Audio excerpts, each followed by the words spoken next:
Hola, ¿qué tal? Dios los bendiga. Es un motivo de gozo o alegría poder volver a encontrarnos en este lugar. Vamos a empezar una temática titulada La Deidad y Cristología. Y hoy vamos a ver a través del santuario el asunto de la deidad, el Padre, el Hijo y el Espíritu Santo, tal y como lo enseña la palabra de Dios. Antes de comenzar, vamos a pedir la divina dirección del Espíritu de Dios. Oremos. Amado Padre Celestial, vamos a abrir tu palabra en este momento y pedimos la santa dirección del Espíritu Santo, la bendita dirección del Señor Jesucristo. Él, a través de su Santo Espíritu, inspiró a los hombres, inspiró la Sagrada Escritura, y ella es la que ha de enseñarnos y mostrarnos cuál es esa verdad. Abre la mente de quien habla, de quienes oyen, y que pueda ser una bendición en la vida de muchas personas. Lo pedimos en el nombre y en los méritos santos del Señor Jesús. Amén. Voy a empezar leyendo un texto que está en el libro del Éxodo, segundo libro de la Biblia, capítulo 25 y el versículo 8. Allí el Señor le dice a Moisés, o le da una orden, y le dice lo siguiente, Éxodo 25, 8. Y harán un santuario para mí y habitaré en medio de ellos. Así que aquí el Señor manda a construir un santuario. Para que Moisés hiciera el santuario, el Señor le mostró un modelo. Y como lo veremos en un futuro más adelante, si Dios nos da vida, ese modelo era un santuario celestial o el santuario celestial. Los primeros 3 muebles que el Señor mandó hacer en el santuario fueron el arca del pacto, en Éxodo 25, 10 al 22, la mesa de los panes de la presencia o la preposición, en Éxodo 25, 23 al 30, y el candelabro, el menorá, candelabro, no candelero, sino candelabro, de 7 brazos, en Éxodo 25, 31 al 39. Ahora, es interesante que este orden, como se nombra aquí, primero el arca del pacto, luego la mesa de los panes, luego el candelabro, ese es un orden que se repite 10 veces en el Pentateuco. Es interesante eso. O sea que no está ahí por casualidad, no. Por ejemplo, ahí en Éxodo 25, como ya les dije, se nombra primero el arca, luego la mesa, luego el candelabro. Pero cuando ya va a empezar propiamente la construcción del santuario, porque Éxodo 25 al 31 son las instrucciones para hacer el santuario. Pero ya en Éxodo 37 comienza propiamente ya la construcción del santuario. Y por ejemplo, se va a repetir por segunda vez. Les voy a dar unos 3, 4 ejemplos. En Éxodo 37 dice, hizo también Bezaleel el arca de madera de acacia. Y el versículo 2 dice, y la cubrió de oro puro por dentro y por fuera. Nota que aquí se nombra primero el arca del pacto. Luego el versículo 10, ahí mismo en Éxodo 37, dice, hizo también la mesa de madera de acacia, 11, y la cubrió de oro puro y le hizo una cornisa de oro alrededor. Note que va el mismo orden. Primero arca, luego mesa. Luego en el versículo 17 dice, hizo asimismo el candelabro de oro puro. Entonces vemos lo mismo que en Éxodo 25, el mismo orden. Primero el arca, luego la mesa y luego el candelabro. Para manera de otro ejemplo, voy a ir a Éxodo, el capítulo 40. Y dice lo siguiente, Éxodo 40, versículo 1 en adelante. Luego Jehová habló a Moisés diciendo, en el primer día del mes primero harás levantar el tabernáculo de reunión. Versículo 3. Y pondrás en él el arca del testimonio y la cubrirás con el velo. Nuevamente habla primero del arca. Versículo 4. Meterás la mesa y la pondrás en orden. Y luego dice, meterás también el candelabro y encenderás sus lámparas. Nos damos cuenta que aparece por tercera vez el mismo orden. Arca, mesa, candelabro. Más adelante ahí mismo, en Éxodo 40, como un cuarto ejemplo, el versículo 21 dice, luego metió el arca en el tabernáculo y puso el velo extendido y ocultó el arca del testimonio como Jehová había mandado a Moisés. Luego el 22 puso la mesa en el tabernáculo de reunión al lado norte o a la derecha de la cortina fuera del velo, o sea, en el lugar santo. Verso 24, puso el candelabro en el tabernáculo de reunión enfrente de la mesa al lado sur de la cortina. Fue interesante esto. Y otras 6 veces más, pero no las vamos a tocar ahora por el tiempo, dice que primero el arca, luego la mesa a la derecha, luego el candelabro a la izquierda. Quiere decir que cuando el sumo sacerdote entraba al lugar santo, mañana y tarde, veía a su mano derecha la mesa, a su mano izquierda el candelabro y allá detrás del velo que no se veía el arca del pacto. Es interesante ese orden. ¿Por qué ese orden? Ahora, encima del arca del pacto, el primer mueble, el Señor mandó construir dos querubines, y en medio de los dos querubines se manifestaba la gloria de Dios. Ahí mismo en el libro de Éxodo, en el capítulo 25, dice lo siguiente, verso 22. Y de allí me declararé a ti, y hablaré contigo de sobre el propiciatorio, de entre los dos querubines que están sobre el arca del testimonio, todo lo que yo te mandaré para los hijos de Israel. Dios se manifestaba en medio de los dos querubines.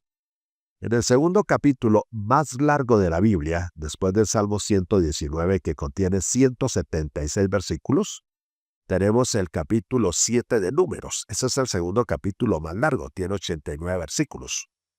Y el último versículo, el 89, número 7, dice: Y cuando entraba Moisés en el tabernáculo de reunión para hablar con Dios, oía la voz que le hablaba de encima del propiciatorio que estaba sobre el arca del testimonio, de entre los dos querubines, y hablaba con él. Interesante eso. Entonces, primero, Dios manda hacer el arca del pacto. La tapa que cubre el arca se llama propiciatorio. El propiciatorio tiene un querubín a la derecha, tiene un querubín a la izquierda. Un ala se extiende de un querubín al ala del otro querubín, ahí se forma una gloria, en medio de eso manifiesta la gloria divina, ahí la Santa Shekinah. Y Dios hablaba con el sumo sacerdote, en un comienzo con Moisés, y luego con el sumo sacerdote del medio de los dos querubines.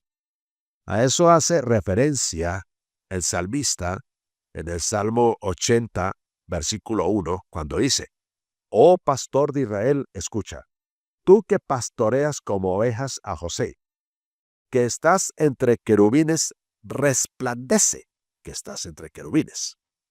Es interesante eso. Entonces tenemos primero arca del pacto, segundo mesa de los panes, tercero candelabro. En ese orden se mandó construir el santuario.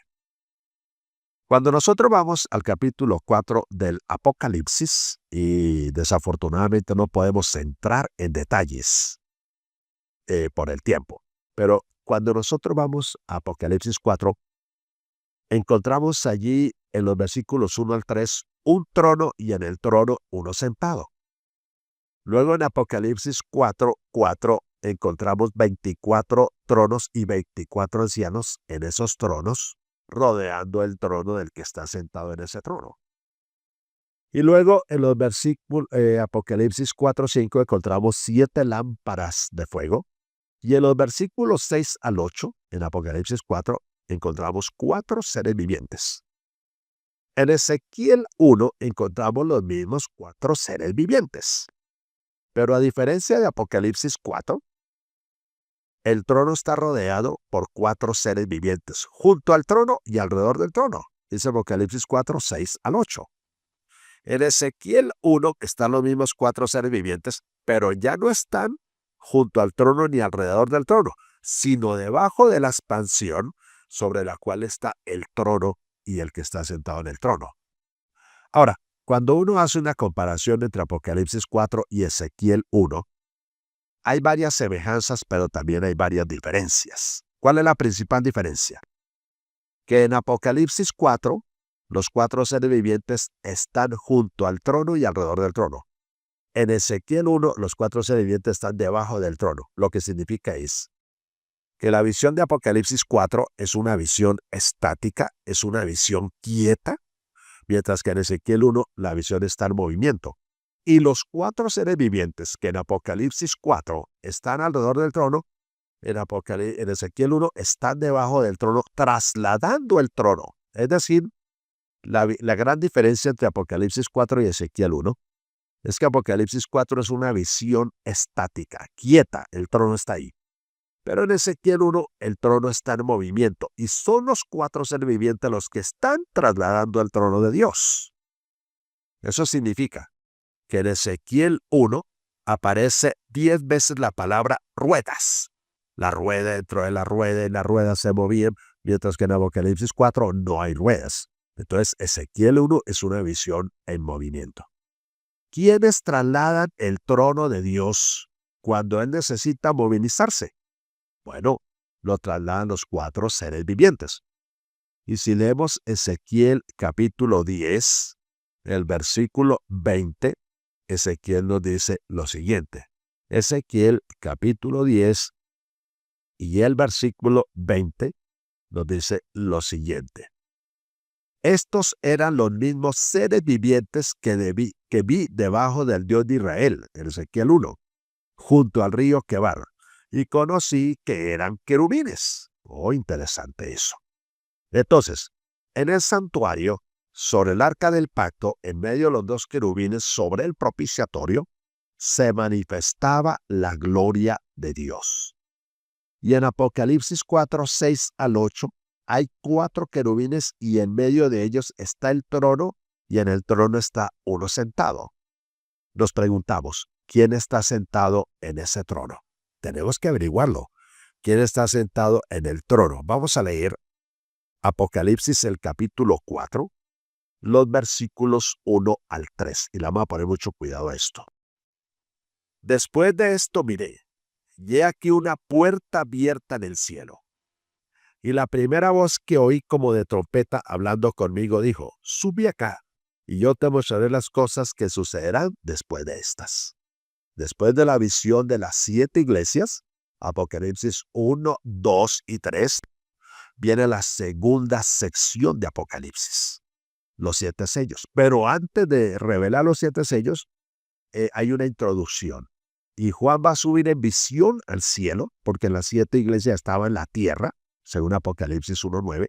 Ahora Juan va a subir al cielo y va a contemplar una visión celestial. ¿Qué ve Juan en el cielo en visión? En espíritu, ¿qué ve? Versículo 2. Y al instante yo estaba en el espíritu, o sea, en visión en el cielo. Y he aquí un trono establecido en el cielo y en el trono uno sentado. Juan sube y ve un trono y en el trono uno sentado. Y el aspecto del que estaba sentado era semejante a piedra de jaspe y de cornalina. Y había alrededor del trono un arco iris semejante en aspecto a la esmeralda. Ahí hay un Señor sentado en ese trono. ¿Quién es? Porque según los versículos 6 al 8, ahí del mismo Apocalipsis 4, está rodeado de 4 seres vivientes, de 4 querubines. Apocalipsis 5:1 nos dice, y vi en la mano derecha del que estaba sentado en el trono un libro escrito por dentro y por fuera, sellado con 7 sellos. El Señor que está sentado en el trono, en la mano derecha, interesante, en la mano derecha. El arca, la mesa de los panes estaba a la derecha del arca. Y aquí él tiene en la mano derecha un libro escrito por dentro y por fuera, sellado con 7 sellos. Ahora Juan ve a un ángel fuerte que pregona a gran voz, ¿quién es digno de abrir el libro y desatar sus sellos? Y nadie ni en el cielo ni en la tierra es digno de abrir el libro, ni de leerlo, ni de mirarlo. Y Juan llora, porque no se había hallado a ninguno digno de abrir ese libro, ni de leerlo, ni de mirarlo. Entonces uno de los ancianos dice, Apocalipsis 5:5, le dice, no llores. He aquí que el león de la tribu de Judá, la raíz de David, ha vencido para abrir el libro y desatar sus 7 sellos. Ahora Juan ve a un cordero como inmolado. Y dice en el versículo 6, y miré, verso 7, y vino y tomó el libro de la mano derecha del que estaba sentado en el trono. Repite, la mano derecha. O sea que el cordero está a la derecha y la mesa fue puesta a la derecha, al norte. Así como la mesa en el Antiguo Testamento estaba a la derecha del arca, aquí vemos que el cordero está a la derecha. Y dice, vino y tomó el libro de la mano derecha del que estaba sentado en el trono. O sea que el que está sentado en el trono tiene que ser el Padre, porque el Cordero, que es el Hijo, viene del lado de la mano derecha y toma el libro. En otras palabras, aquí hay 2 personas. 1, el que está sentado en el trono, y 2, el Cordero que viene y toma el libro. Ahí hay necesariamente 2 personas. Entonces, ¿qué nos está mostrando esto aquí? que el que debía manifestarse sobre el arca del pacto en medio de los querubines tenía que ser el Padre. Porque aquí en Apocalipsis 4, el que está sentado en ese trono, en medio de 4 seres vivientes, no es el Hijo, es el Padre. Y en Apocalipsis 5:1 al 7, el Cordero viene del lado derecho y toma el libro que está en la mano derecha. Lo primero, queridos, que yo tendría que sacar aquí en conclusión, es que el que se manifestaba sobre el arca del pacto en medio de los querubines era el Padre. Parece que es una revelación del trono del Padre Celestial. El segundo mueble que se manda a hacer a la derecha es la mesa de los panes. Ese mueble está hecho de madera de acacia, pero está cubierto de oro. Me llama la atención que hay varios textos, el Salmo 1, el Salmo 92, Isaías 63, Jeremías 17, siempre compara al árbol con el justo. Dice que el justo es como el árbol, a la orilla de las corrientes de agua, etc. Pero quiero leer algo aquí sobre la madera, porque la mesa estaba hecha de madera de acacia. Quiero mirar algo. En el Salmo capítulo 92, los versículos 12 al 14, miren lo que dice. El justo florecerá como la palmera, crecerá como cedro en el Líbano. El justo. Lo compara con palmera y con cedro. Plantados en la casa de Jehová, en los atrios de nuestro Dios florecerán.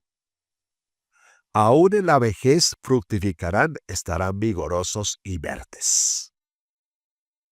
¿A quién compara la Biblia con estos árboles frondosos y gloriosos? Con el justo. Ahora uno dice, ¿cuál justo? Porque Pablo en el libro de los Romanos, el capítulo 3, dice lo siguiente. Romanos capítulo 3. Como está escrito en el versículo 10, no hay justo ni aún uno. No hay quien entienda, no hay quien busque a Dios. Oiga, llama la atención esto. Porque el justo florecerá como la palmera, pero dice, no hay justo ni aún uno. Ahora, Pablo dice, como está escrito, o sea que alguien ya lo había dicho antes de Pablo. Y él hace referencia al Salmo 14 y al Salmo 53, que no hay justo ni aún uno. Sin embargo, cuando uno mira los escritos sagrados, por ejemplo, dice, el Señor le dice a Noé lo siguiente, Génesis 6:9. Estas son las generaciones de Noé, Noé varón justo. Y en Génesis 7:1 el Señor dice a Noé, entra tú y toda tu casa en el arca, porque a ti he visto justo delante de mí en esta generación. Pero Pablo dice, no hay justo ni aún uno. Y no es el primer caso. Por ejemplo, en el Salmo capítulo 34, dice la Biblia en el verso 19, muchas son las aflicciones del justo, pero de todas ellas le librará Jehová. Si vamos a otro ejemplo más, a Lucas, el capítulo 1, nos dice lo siguiente, hablando de los padres de Juan el Bautista, de Zacarías y su mujer Elizabeth. Dice la Biblia en el versículo 5, Lucas 1:5, hubo en los días de Herodes, rey de Judea, un sacerdote llamado Zacarías de la clase de Abías. Su mujer era de las hijas de Aarón y se llamaba Elizabeth. Ambos eran justos delante de Dios. Vea, la Biblia dice no es justo ni a uno. Y aquí encuentro a dos ancianos justos. Recordemos a Simeón, el que tomó al niño Jesús en el templo y lo alzó. Dice Lucas, el capítulo 2, el versículo 25, he aquí había en Jerusalén un hombre llamado Simeón, y este hombre justo y piadoso. Vea, hay hartos justos, hay bastante justos. Cuando Jesús viene, coloca las ovejas a su derecha y los cabritos a su izquierda. Y Mateo 25:37 dice que los cabritos son los justos. Entonces los justos le responderán, o sea que hay justos. Dice 2 de Pedro 2:6 que Lot era varón justo. Santiago 5 dice, la oración eficaz del justo Puede mucho. Si la Biblia habla de justos, entonces, ¿por qué razón dice que no hay justo ni a un uno? Hay una razón. Y eso lo aclaramos en el libro de los Hechos de los Apóstoles. Les voy a leer 3 textos, 3 citas de Hechos de los Apóstoles. Por ejemplo, allí el capítulo 3 de Hechos de los Apóstoles dice lo siguiente. Ahí está hablando Pedro después del Pentecostés y dice, recriminándole a los sacerdotes en esos días, les dice, en Hechos 3:14, mas vosotros negasteis al santo y al justo, y pedisteis que se os diese un homicida. Note, negasteis al santo y al justo. Aquí justo está con mayúscula. Cuando leímos el caso de Noé, cuando leímos el caso del Salmo 34 justos, en Lucas 1 justos, en Lucas 2 justos, en Santiago 5 justos, Mateo 22 justos, siempre aparece justos con minúscula. Pero cuando se refiere a Cristo, lo llama justo con mayúscula.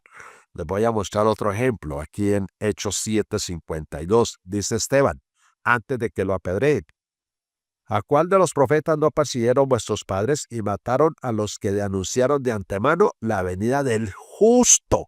Con mayúscula, con mayúscula. Un caso más, Hechos 22:14. Pablo narrando su conversión, oiga las palabras que el anciano Ananías le dijo. Hechos 22:14. El Dios de nuestros padres te ha escogido para que conozcas su voluntad y veas al justo con mayúscula. Queridos, hay 2 clases de justo. Un solo justo con mayúscula y millones de justos con minúscula. O sea, Cristo es el único que tiene justicia propia. Cristo es el único que tiene justicia santa. Nadie más tiene la justicia de Cristo. Como lo veremos en unos próximos temas de Cristología, Él por naturaleza vino al mundo justo. Por naturaleza era justo, sin pecado. Y cuando se habla de Jesús como justo es con mayúscula. Cuando se habla de nosotros como justos es con minúscula. O sea que dependemos de una justicia que no es la nuestra. La nuestra es como trapo de inmundicia. La justicia de Cristo es santa e inmaculada. En tercer lugar, entonces tenemos una mesa cubierta de oro, porque Cristo en Daniel el capítulo 10, versículos 5 y 6, y en Apocalipsis 1, versículos 13 y 16, aparece como cubierto de oro como Dios. O sea, en Cristo hay 2 naturalezas, la humana representada en la madera de acacia y la divina representada en el oro. Eso lo hablaremos después cuidadosamente, cada una de sus 2 naturalezas. Y a la izquierda estaba el candelabro, 7 brazos de oro. Y en Apocalipsis capítulo 4, versículo 5, aparecen 7 lámparas de oro como símbolo del Espíritu Santo. 7 Espíritus de Dios, que significa el Espíritu de Dios dirigiendo a la iglesia en los 7 periodos del cristianismo o las 7 iglesias en el Nuevo Testamento. Conclusión, tenemos el arca del pacto representando el trono del Padre. Fue el primer mueble que se mandó construir. Éxodo 25, 10 al 22. Segundo, tenemos un arca de madera de acacia representando al justo, con mayúscula la humanidad, cubierta de oro, divinidad. Y en tercer lugar, 7 lámparas de fuego, que son los 7 Espíritus de Dios, símbolo del Espíritu Santo, y estaba a la izquierda, al frente de la mesa. Ahí tenemos representadas las 3 personas de la deidad, de la Trinidad. Por eso los adventistas creemos en 3 personas divinas. No creemos en un monstruo con 3 cabezas. Creemos en un Padre Celestial, en un Hijo Celestial y en el Espíritu Santo. En el próximo tema, Dios mediante, hablaremos más cuidadosamente acerca de estas 3 personas divinas. Deseamos las bendiciones de Dios. Ahí les dejo las citas, las pueden repasar y que el Señor los bendiga. Vamos a tener una corta oración. Querido Padre Celestial, gracias porque revelas estos misterios a tu pueblo. a tus hijos.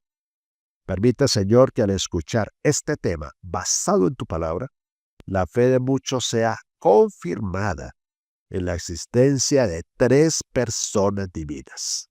Lo pedimos en el nombre, en los méritos santos de su Hijo amado, el justo con mayúscula, el Señor Jesucristo. Amén. Amén. Dios los bendiga.